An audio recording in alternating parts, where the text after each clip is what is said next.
Hello అండి, ఈరోజు బ్రేక్ఫాస్ట్కి నేను అనపకాయ గింజలతో కర్రీ ఎలా చేసుకోవాలో చూపిస్తాను. ఇది చాలా హెల్దీ బ్రేక్ఫాస్ట్. ఈ కర్రీని మనము చపాతీ ఆర్ రోటీలోకి చేసుకోవచ్చు. సో ఎలా చేయాలో చూపిస్తాను, పదండి లెట్స్ స్టార్ట్.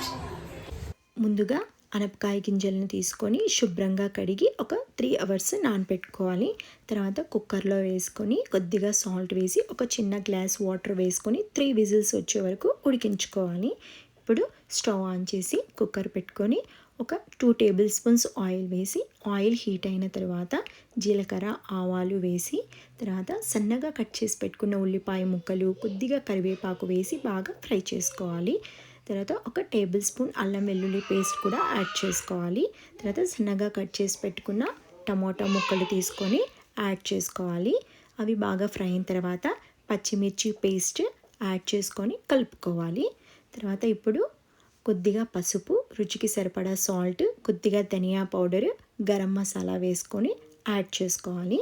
ఇప్పుడు అవన్నీ కూడా బాగా ఫ్రై అయిన తర్వాత ముందుగా ఉడకపెట్టుకున్న అనపకాయ గింజలను కూడా అందులో వేసి బాగా కలుపుకోవాలి. మొత్తం పేస్ట్ టమోటా ముక్కలు ఉల్లిగడ్డ అంతా బాగా వేసి కలుపుకున్న తర్వాత ఒక చిన్న గ్లాస్ వాటర్ వేసి ఉడికించుకోవాలి. ఇప్పుడు ఫైనల్గా కొత్తిమీర యాడ్ చేసుకొని సర్వ్ చేసుకోవాలి. ఇప్పుడు మనకు అనపకాయ గింజల కర్రీ రెడీ అయిపోయింది.